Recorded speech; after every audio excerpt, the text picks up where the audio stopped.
नमस्कार दर्शक बंधु जय जगन्नाथ। खाली पेटरे काजू खाइले आमको कौन लाभ मिली थाए? दर्शक बंधु आपण मान ऑप्शन गुड़िक हेउची ऑप्शन ए मोटापण, ऑप्शन बी स्मरण शक्ति वृद्धि, option C vitamin B, option D acidity. दर्शक बंधु प्रतिटी प्रश्न पाई 5 सेकेंड टाइम रही। आपण मानू जदि उत्तर जଣା अछि कमेंट कर दियंतु।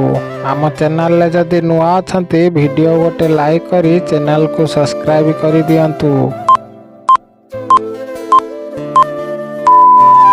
दर्शक बंधु समयटी शेष हो सारी।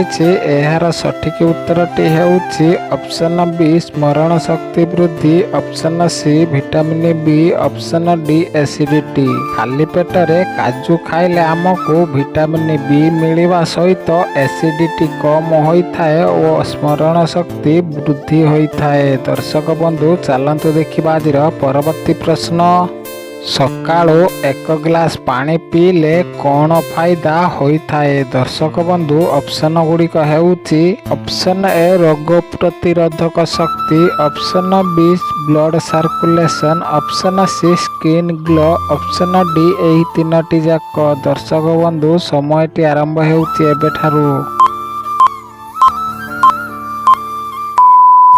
दर्शक बंधु समयटी शेष हो सारी। एहार सठिक उत्तरटी हेउची ऑप्शन डी एही तीनटी जाक।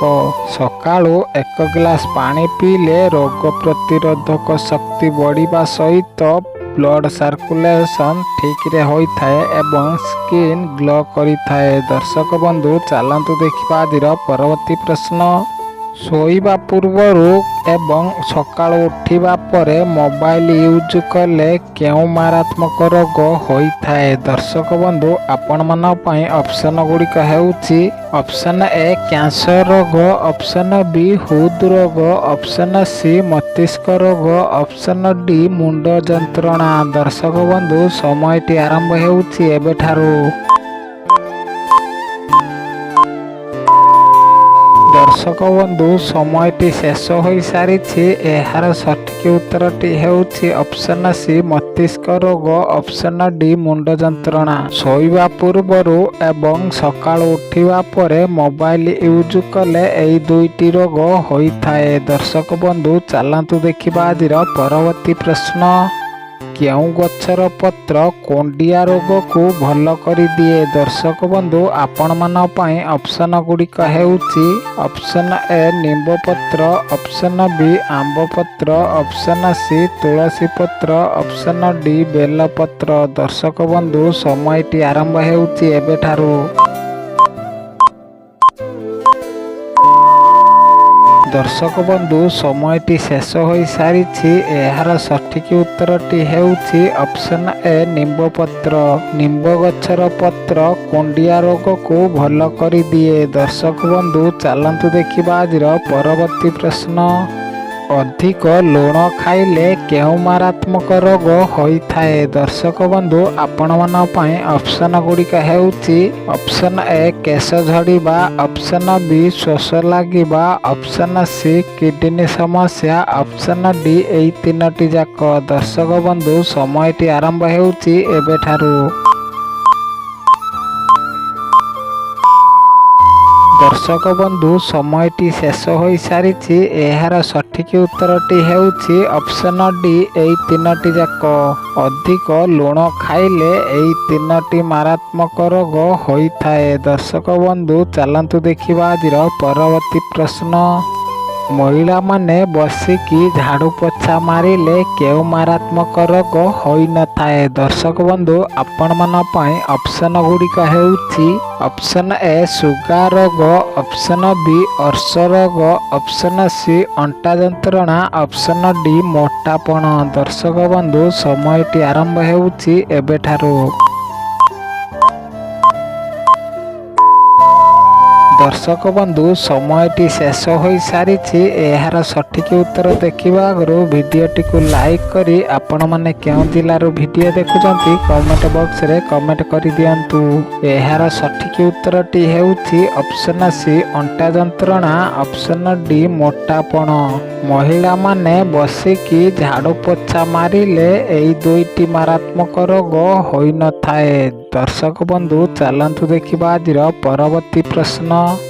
କେଉଁ ଦେଶରେ ଗୋଟିଏରୁ ଅଧିକ ପିଲା ଜନ୍ମ କଲେ ଦଣ୍ଡ ମିଳିଥାଏ? ଦର୍ଶକ ବନ୍ଧୁ ଆପଣମାନଙ୍କ ପାଇଁ ଅପସନ୍ ଗୁଡ଼ିକ ହେଉଛି option A Bharat, option B America, option C Africa, option D ଚୀନ। ଦର୍ଶକ ବନ୍ଧୁ ସମୟଟି ଆରମ୍ଭ ହେଉଛି ଏବେଠାରୁ। ଦର୍ଶକ ବନ୍ଧୁ ସମୟଟି ଶେଷ ହୋଇସାରିଛି। ଏହାର ସଠିକ ଉତ୍ତରଟି ହେଉଛି ଅପସନ୍ ଡି ଚୀନ। ଚୀନ ଦେଶରେ ଗୋଟିଏରୁ ଅଧିକ ପିଲା ଜନ୍ମ କଲେ ଦଣ୍ଡ ମିଳିଥାଏ। ଦର୍ଶକ ବନ୍ଧୁ ଚାଲନ୍ତୁ ଦେଖିବା ଆଜିର ପରବର୍ତ୍ତୀ ପ୍ରଶ୍ନ। ସବୁଦିନ 2ଟି କାଜୁ ଖାଇବା ଦ୍ୱାରା କେଉଁ ରୋଗ ଭଲ ହୋଇଥାଏ? ଦର୍ଶକ ବନ୍ଧୁ ଆପଣମାନଙ୍କ ପାଇଁ ଅପସନ୍ ଗୁଡ଼ିକ ହେଉଛି ଅପସନ୍ ଏ ଆଖି ସମସ୍ୟା, ଅପସନ୍ ବି କିଡନୀ ସମସ୍ୟା, ଅପସନ୍ ସି ହାର୍ଟ ସମସ୍ୟା, ଅପସନ୍ ଡି କେଶ ସମସ୍ୟା। ଦର୍ଶକ ବନ୍ଧୁ ସମୟଟି ଆରମ୍ଭ ହେଉଛି ଏବେଠାରୁ। ଦର୍ଶକ ବନ୍ଧୁ ସମୟଟି ଶେଷ ହୋଇସାରିଛି। ଏହାର ସଠିକ ଉତ୍ତରଟି ହେଉଛି ଅପସନ୍ ଏ ଆଖି ସମସ୍ୟା। ସବୁଦିନ 2ଟି କାଜୁ ଖାଇବା ଦ୍ୱାରା ଆଖି ସମସ୍ୟା ରୋଗ ଭଲ ହୋଇଥାଏ। ଦର୍ଶକ ବନ୍ଧୁ ଚାଲନ୍ତୁ ଦେଖିବା ଆଜିର ପରବର୍ତ୍ତୀ ପ୍ରଶ୍ନ। ମଶା କେଉଁ ରଙ୍ଗର ଲୋକଙ୍କୁ ଅଧିକ କାମୁଡ଼ିଥାନ୍ତି? ଦର୍ଶକ ବନ୍ଧୁ ଆପଣମାନଙ୍କ ପାଇଁ ଅପସନ୍ ଗୁଡ଼ିକ ହେଉଛି ଅପସନ୍ ଏ ଲାଲ ରଙ୍ଗ, ଅପସନ୍ ବି ଧଳା ରଙ୍ଗ, ଅପସନ୍ ସି କଳା ରଙ୍ଗ, ଅପସନ୍ ଡି ହଳଦିଆ ରଙ୍ଗ। ଦର୍ଶକ ବନ୍ଧୁ ସମୟଟି ଆରମ୍ଭ ହେଉଛି ଏବେଠାରୁ। ଦର୍ଶକ ବନ୍ଧୁ ସମୟଟି ଶେଷ ହୋଇସାରିଛି। ଏହାର ସଠିକ ଉତ୍ତରଟି ହେଉଛି ଅପସନ୍ ଏ ଲାଲ ରଙ୍ଗ। ମଶା ଲାଲ ରଙ୍ଗର ଲୋକଙ୍କୁ ଅଧିକ କାମୁଡ଼ିଥାନ୍ତି। ଦର୍ଶକ ବନ୍ଧୁ ଚାଲନ୍ତୁ ଦେଖିବା ଆଜିର ପରବର୍ତ୍ତୀ ପ୍ରଶ୍ନ।